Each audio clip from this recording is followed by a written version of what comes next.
get my shoes and out the door. 5, I'm alive. 6, 7, 8, feeling great.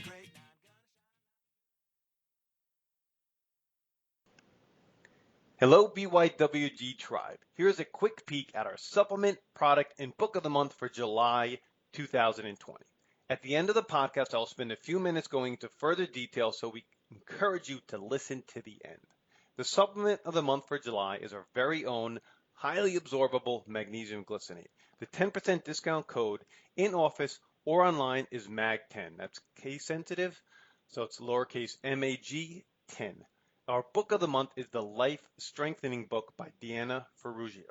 The product of the month is the TrueDark company and their incredible list of blue light blocking glasses and their other products to, as they say, stop junk light. All the links, discount codes, and special offers for the product, supplement, and the book will be listed in the show notes in Apple Podcasts, post on the social media, in our weekly newsletter, and on our website at www.beyondyourwildestgenes at the Listen Now tab. Thanks, as always, for listening. Check out my podcast with Dr. Cowan this month for all the details. Get 20% off your first order using the code BYWG. Hello and welcome back to Beyond Your Wildest Genes podcast. My name is Dr. Noah DeCoyer and I'm your co-host. Today our guest is Dr. Tom Cowan. Dr. Cowan, you've been one of my biggest virtual mentors in shaping how I view health and healing, so I'm super excited to have you on today. Thank you for being available. Oh, that's nice of you to say. Thank you for having me. So, before we dive deep, let me do your bio and then we'll get started. Dr. Thomas Cowan has studied and written about many subjects in medicine, including nutrition, anthroposophical medicine, and herbal medicine. He's the author of Human Heart, Cosmic Heart, How and Why to Eat More Vegetables, The Fourfold Path to Healing, and co-author with Sally Fallon of the Nourishing Traditions book of baby and child care. Dr. Cowan has served as Vice President of the Physicians Association for Anthroposophic Medicine and is a founding board member of the Weston A. Price Foundation. He has lectured throughout the United States and Canada.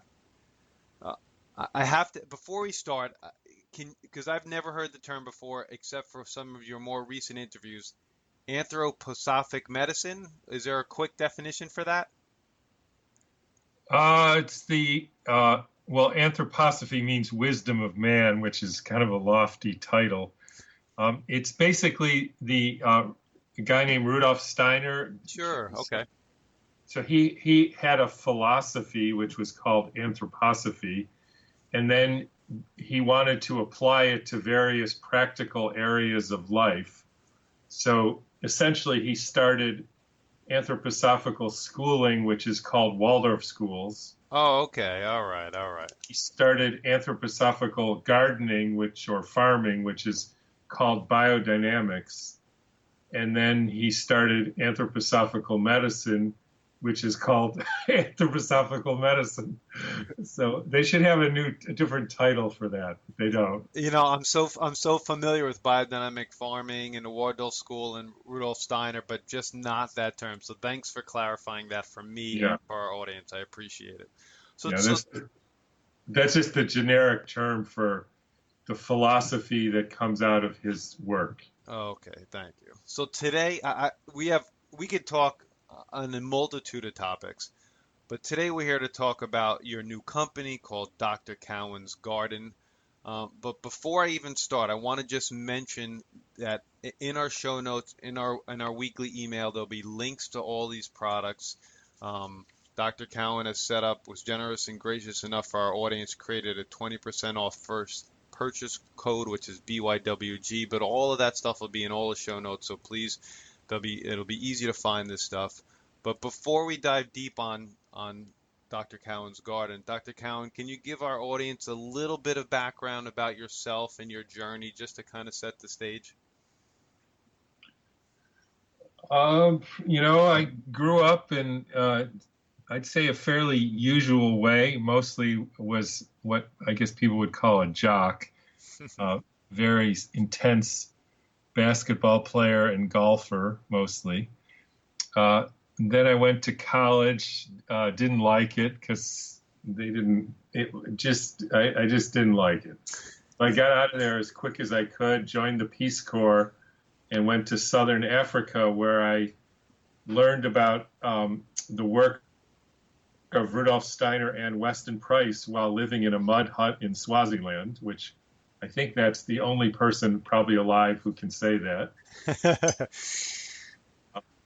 I had not much else to do, so I started learning about gardening and food and, esoteric thought and what medicine really could be.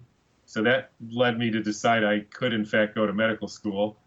And from the beginning, I was not interested so much in being a conventional doctor. So I've been doing food medicine and anthroposophical medicine and herbal stuff, and more so just trying to figure out what's real and what isn't real. It's harder than you think, or maybe not. But most of what we tend to believe is true in just about any realm there is, it turns out to be not true. And that's particularly the case in science and medicine. Or as I sometimes say, the trouble with science is it's not very scientific. I couldn't agree more. It seems as we get more technologically sound, the confusion just grows deeper and deeper. Yeah, something like that. So it's been whatever, my interest, I don't know that it's a quest, but just interest to figure out, I can name so many examples, but, the one that comes to mind is one of the hallmarks, the crown jewels of modern biological theory and thought is the primacy of the sodium-potassium pump in regulating the fluid balance in a cell. There's been Nobel Prizes awarded for it. It's really the crown jewel of understanding cell biology. Everybody accepts it. There's drugs based on affecting the sodium-potassium pump. And it turns out it's basically nonsense. I mean, who would have thought? And it's not like I set out to figure out that this thing that I learned in high school biology and in medical school is nonsense. It just kind of, I just kept following the thread of understanding until it became clear that it just can't be. I mean, and there's so many examples of that. I don't know if we want to go into that. Well, I'd just like to say one of the first interviews I think I heard you on, probably, I could be way off, probably was Underground Wellness with Sean Croxton, and you were talking about the heart, how the heart really pumps and works. And like I said, I could be way off base, but that really kind of turned me on to just thinking about things differently and really finding out how do things really work. Right. Well, the heart doesn't pump. Exactly. So if anybody's interested, go back into the archives of Underground Wellness and listen to Dr. Cowan's interview, because it was one of my favorite interviews of all time, for sure. Yeah. Well, that's another one. The heart is not a pump, and there's a lot of them. It isn't. A lot of these I was told about or learned about in anthroposophical medicine, but frankly, not all of them, and not even most of them. It's just, it's just my destiny, I guess. People tell me things like that, and I say, well, that can't be. But then I look into it, and it turns out it can be. I hear you. I agree. So let's get into Dr. Cowan's garden today. Where did this whole idea come about? Why did you decide to start this business? Where is its origins? Where do you see it going? Tell us a little bit about it. I mean, so I've been interested in food. Some people would call me a foodie, which, that's true, because I spend, even to this day, I make my own bread and make my own bone broth and make my own sauerkraut and, make my own herbal extracts. And, I spend a lot of time in the kitchen, food processing, et cetera. So just suffice to say, I'm very interested in food and also in medicine. And one of the things I learned, and this is, I think, one of the central questions that anybody needs to ask themselves about health is are modern Americans in the best health of anybody who's ever lived? Not even close. Yeah. So, well, you say that, and I agree with that. But, the interesting thing is modern doctors would vehemently disagree with you. They say we're the healthiest people have ever been. That's one of the hallmarks of medical education, that because of modern medicine, people live longer, on a healthier and less disease than anybody who's ever lived. And I think that's completely wrong. So, and that's basically what Weston Price found, was that there are lots of people out there who live long, healthy, disease-free lives, much better in a way than modern humans, Western Americans. It's not even close as far as their disease incidence and their disability and, cancer rates, autoimmune, you name it, we have it, they didn't have it. So because of that, then I tried to study, well, what did they do? Because I don't think it's genetic. There may be some component of that, but that's not the answer. It's really how they lived. And then I lived in a traditional African culture for a while and got a firsthand view of it, and then have studied it pretty extensively for almost 40 years. And one of the things I figured out, and of course I didn't figure this out myself really, but is that the number of plants and animals that traditional people eat is far more than modern Americans. So, for instance, the native Californians ate approximately 110 different plants per year.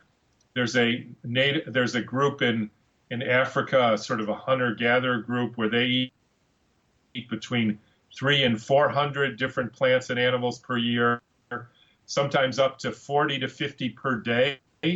Wow. And modern Americans eat between 20 and 40 per year and about 6 per day.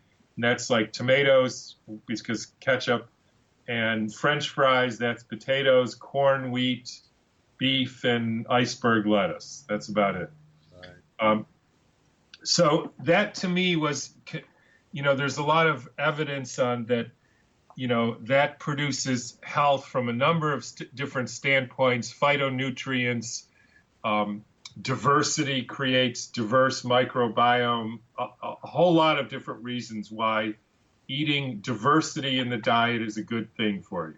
It's like you get the whole pharmacy of nature instead of just a few things, and then you need the pharmacy from the pharmaceutical companies.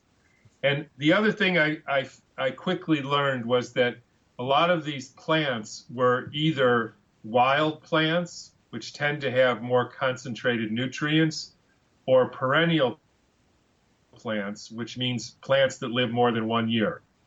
So kale and tomatoes and eggplant, those are annual plants. And it's not that I have anything against eating annual plants, because I don't, and I eat them, basically every day.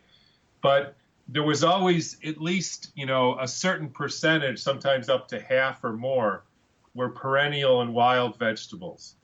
And so, being the foodie that I am, I decided to set out to get wild and perennial vegetables in my diet, and tried to do that for, 20 some years. And it was pretty difficult because you can't go to this farmer's market. They don't sell them in stores. There was really no source of perennial and wild vegetables, which is ironic for people who are eating what they say is a paleo or a traditional or ancestral diet. They never eat any of the vegetables that were eaten by paleo or traditional or ancestral people. So that's a little weird. That led me to, start gardening more and growing tree collards and Ashitaba and Janura. These are perennial vegetables.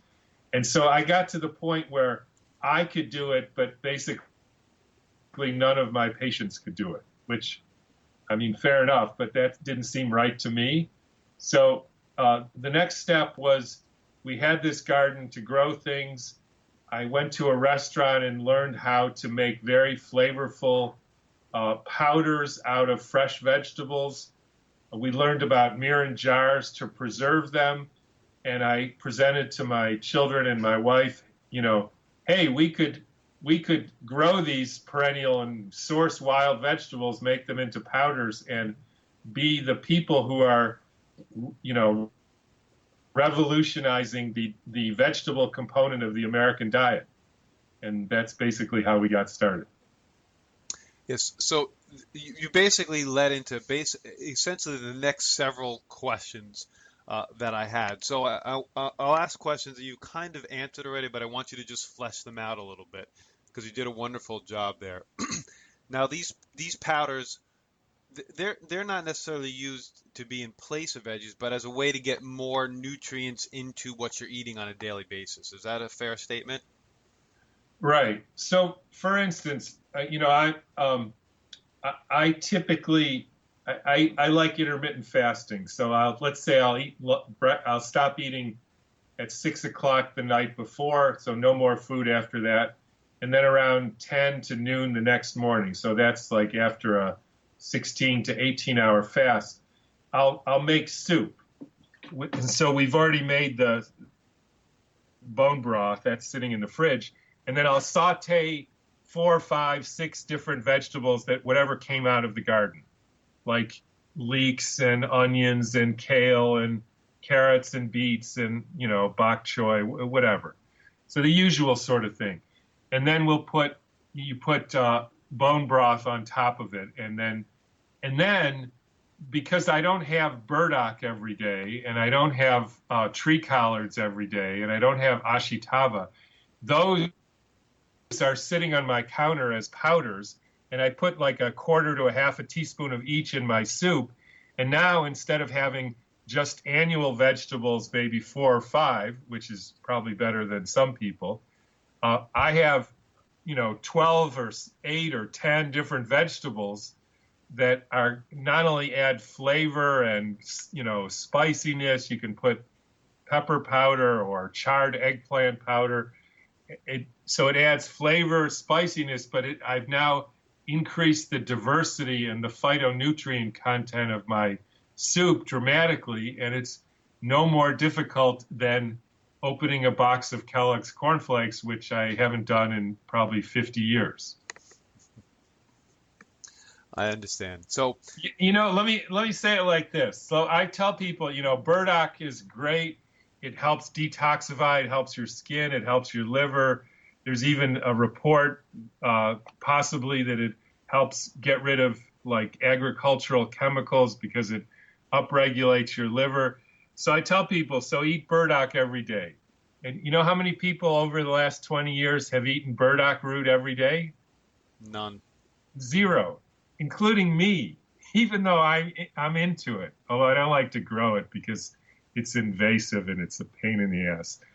But so now we take burdock, we steam it, and then as soon as it's ready to eat, we fix it essentially at that stage by drying it, and then we grind it and put it into these mirin jars, which maintain the freshness.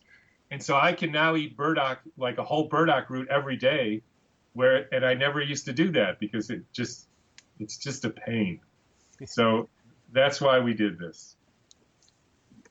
So personally, one of the reason why I was so interested in doing this interview is that my entire family are avid gardeners. In fact, I have my own garden, and I plant one for my grandmother. My father has 2 gardens. My brother has a garden. We dehydrate, freeze, ferment, just like you. So I'm a foodie, just like you. And this is why your products and your produce intrigue me so much. Now, do you grow all of these plants that you make the powders into, or do you source them from other places? Yeah, we we don't have. First of all, it's not even my actual property. It's a friend of ours is letting us use. It's a little bit under an acre, and so we grow a lot, and it's amazing how much in a great place like Napa you can grow how much you can grow in a year. So like all the tomatoes in our tomato salt are from our garden. And all the, well, 3 of the 4 components of the perennial greens mixture, the tree collards, the Malabar, and the Genera, almost all of that comes from our garden. And then we have a farmer friend down the road who grows some Malabar for us. Whereas with beets, first of all, beets take up a lot of room, they take up a lot of time. And so that would be the whole garden to just do our beet powder. And the other thing about beets is they're not that hard to grow, organically and get a good beet. So those we source from, the best place we can. I mean, mostly around here, local.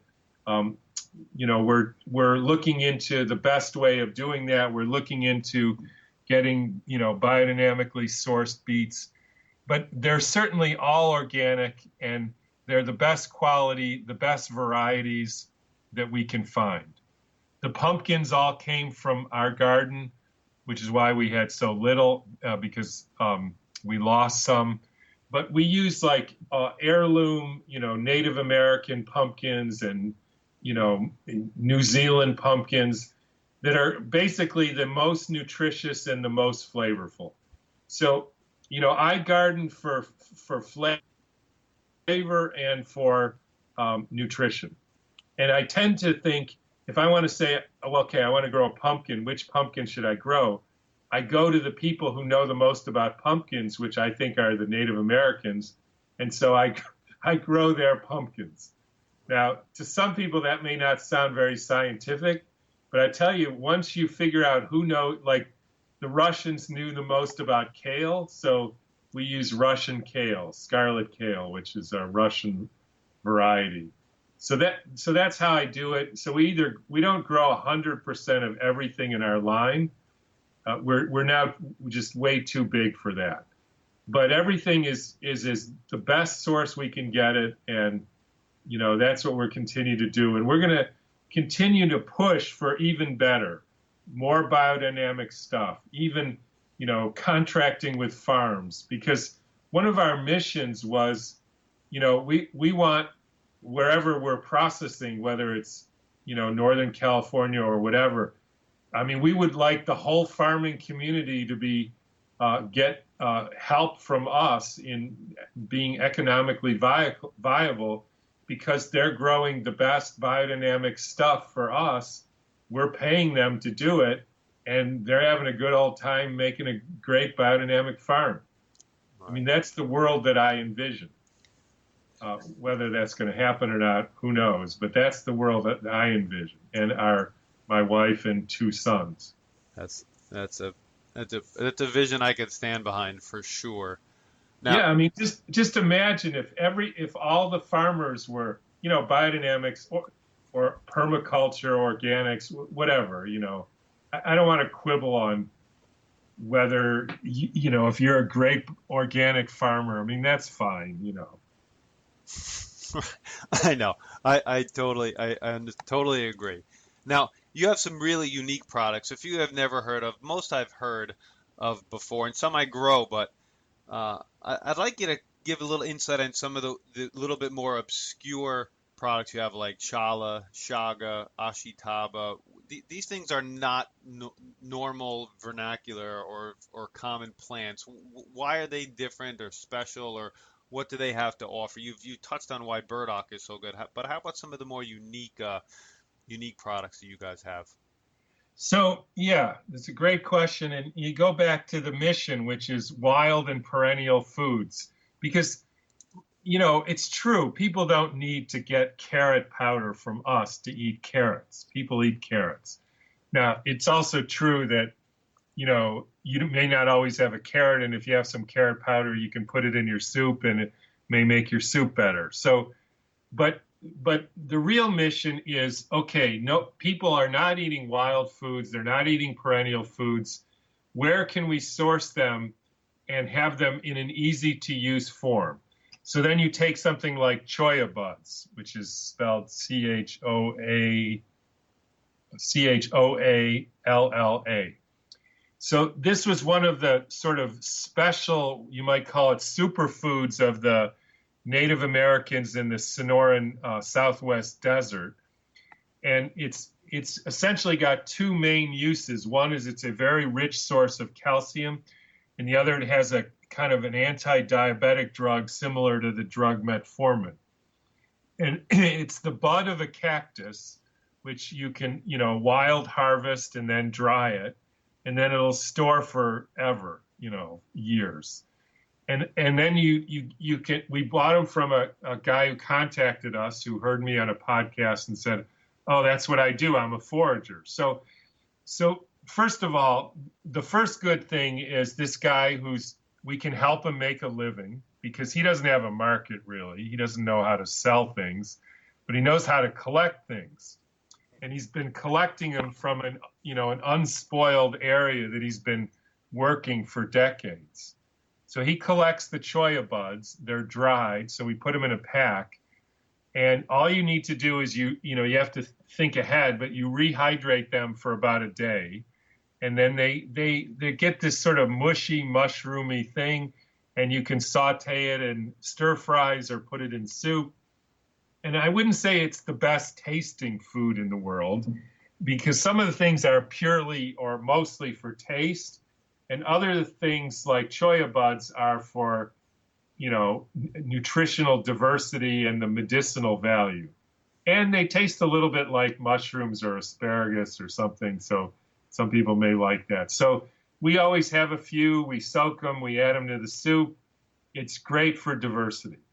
So that's that one. Chaga is a mushroom that that grows only on birch trees in northern forests. I first heard about this because when I was a teenager, believe it or not, I used to read a lot of dark Russian novels, which my sister used to tease me about. But anyways, I did. And I read a book by Solzhenitsyn called Cancer Ward, where this guy, which may have been an autobiographical book, cured himself by drinking this fungus from a birch tree, which was chaga mushrooms. And so I've been interested in chaga as a medicinal mushroom for cancer and other metabolic things for 30 years.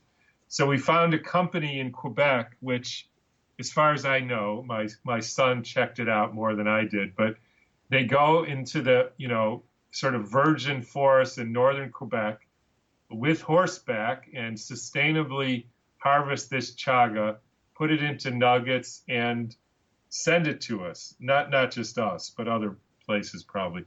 And so you make it into a tea, and all I can say is over the years, the people who have serious health problems who drink chaga tea do better than the people who don't drink chaga tea.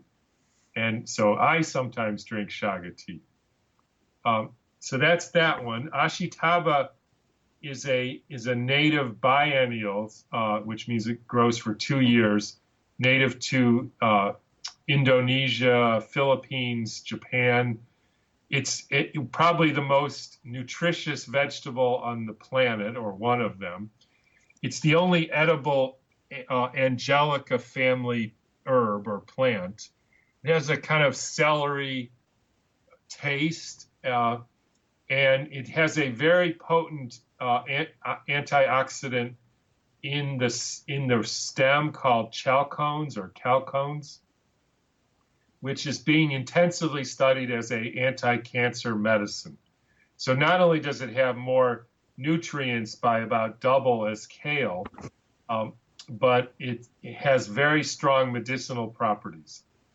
We were also told that by a Japanese guy at a fair, you'll never grow this in California, which of course, gardening, of course, is a competitive sport, as I'm sure you know. And so that got my juices flowing. And I will admit, it's tricky to grow. So you have to shade it and then uncover it, and it's definitely finicky.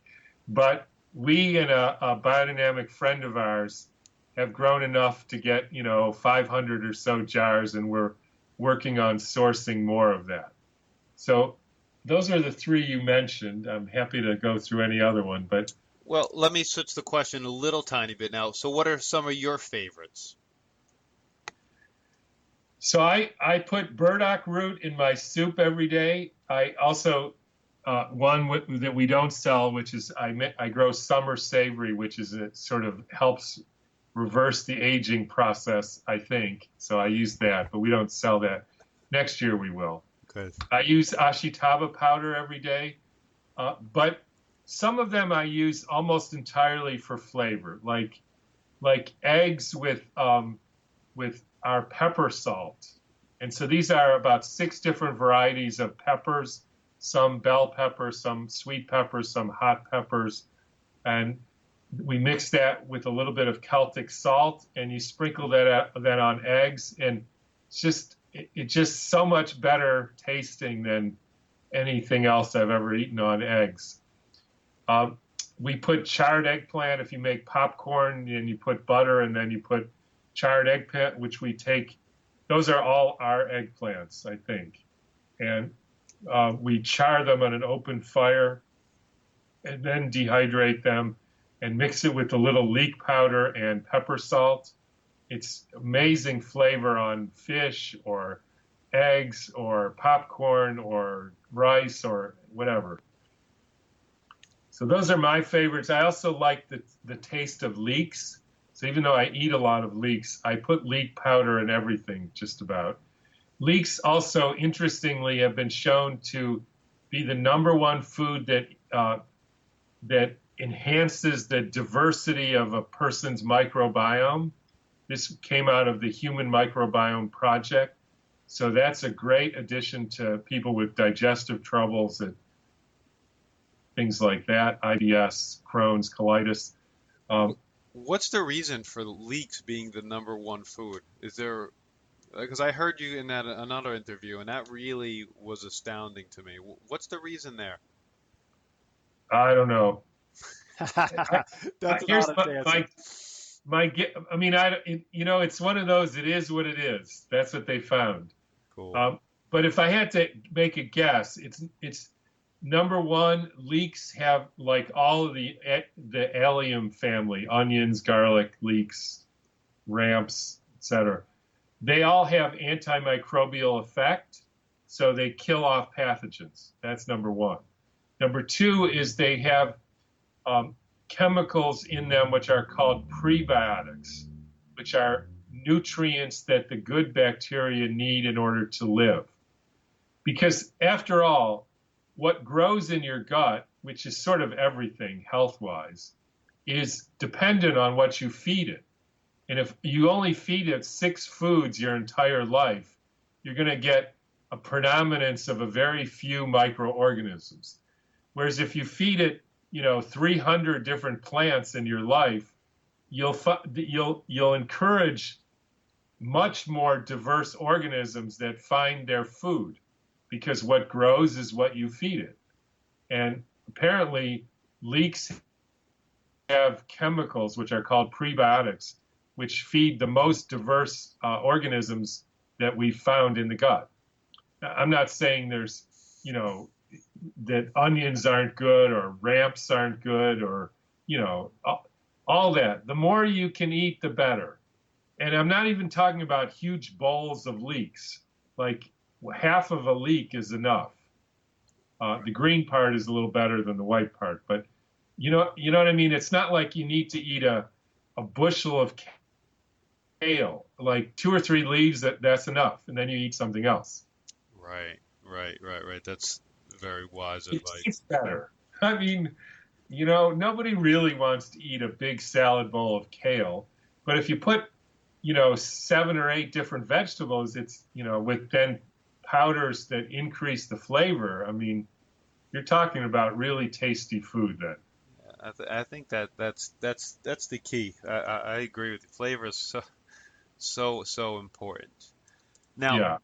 other products that we love and support, like Breakaway Matcha and Alatura, use the same Myron glass jars you do. Why are they so important? Yeah, and nobody quite knows how to pronounce it, but I think it's actually French, miron, or I'm not going to try that, but I'll take yeah, I your word say for it. mirin jars. So the story was, the urban myth, if you wanted to say, was that they were found in the pyramids. They had some oil in it. Somebody opened it up, tasted the oil, and it was fine. So that's 4,000 or whatever years.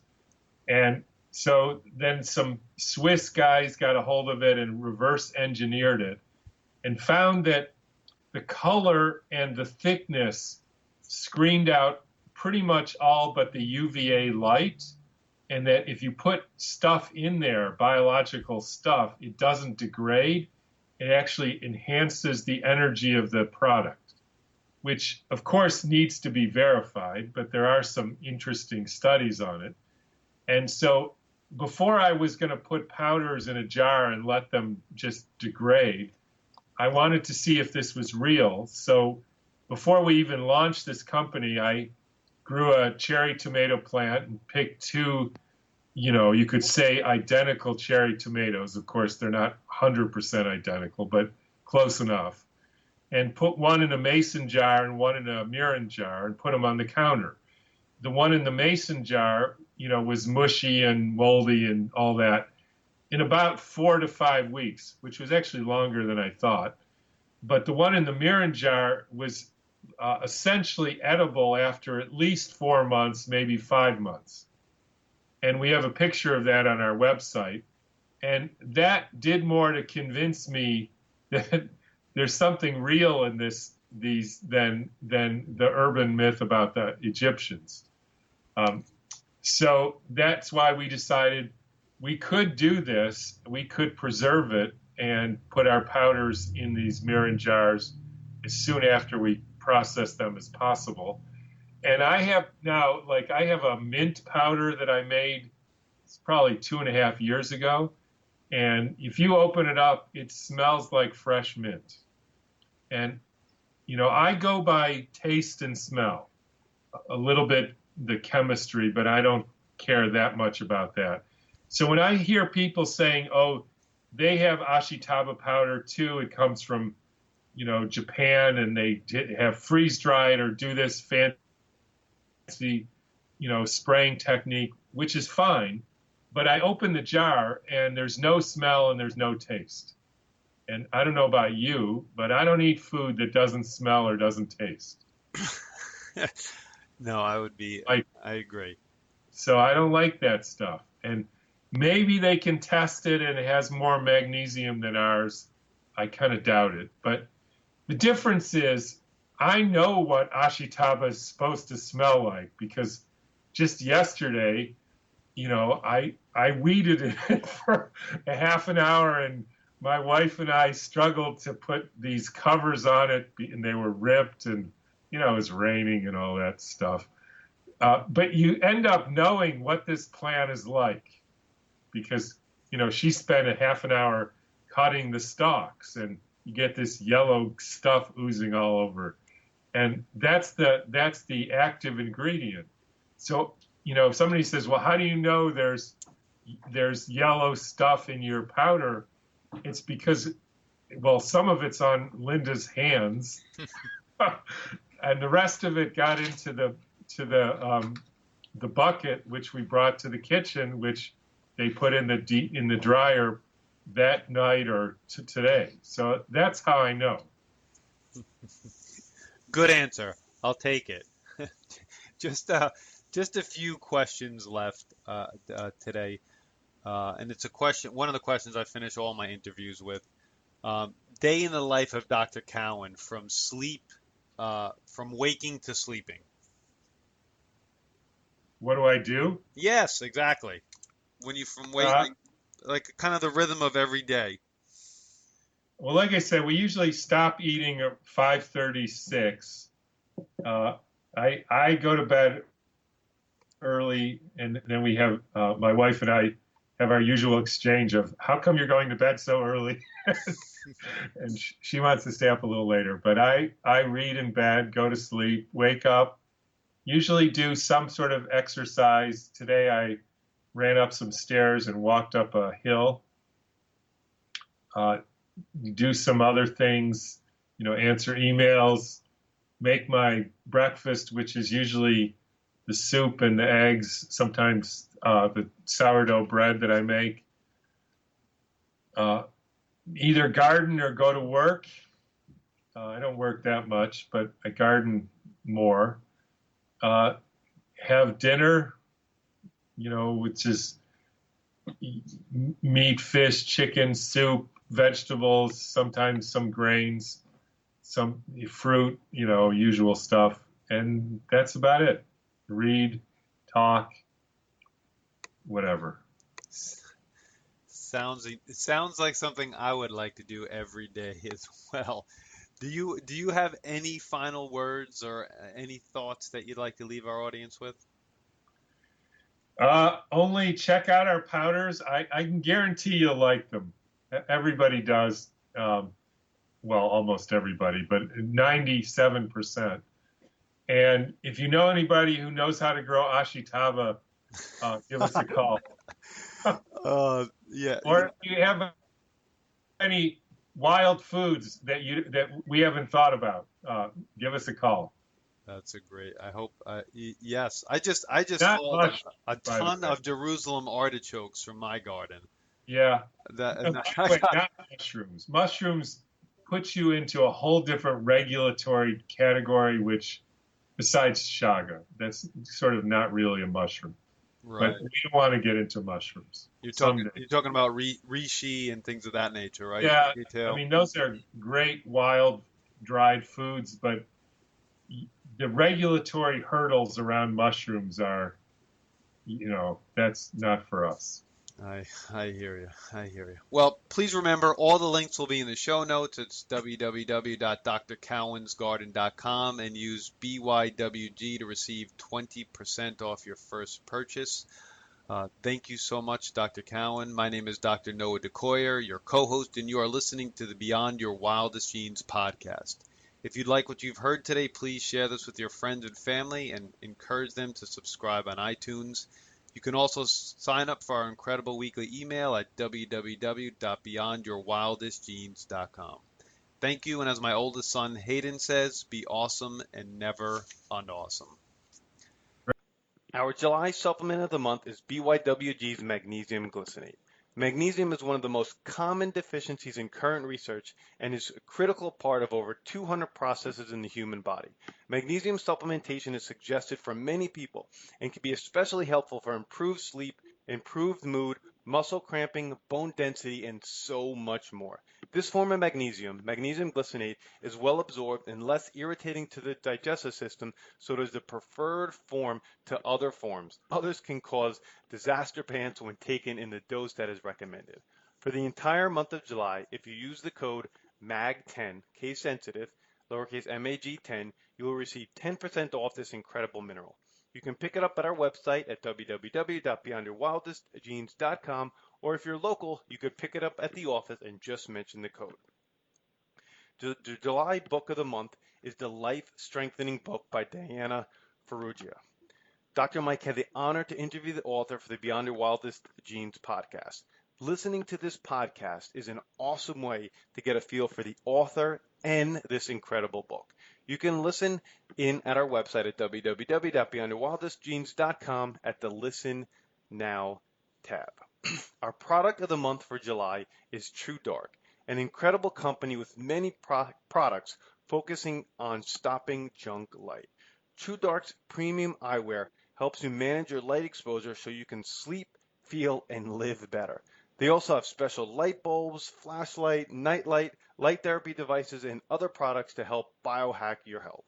Personally, I have the flashlight, and I have two different types of TrueDark glasses. One to wear right before bed that, if you like music, makes me just look like Bono, and another more stylish pair for regular wear that makes me look like, if you're a Marvel fan, Tony Stark. You can check out all these products at the links provided below. Thanks for listening.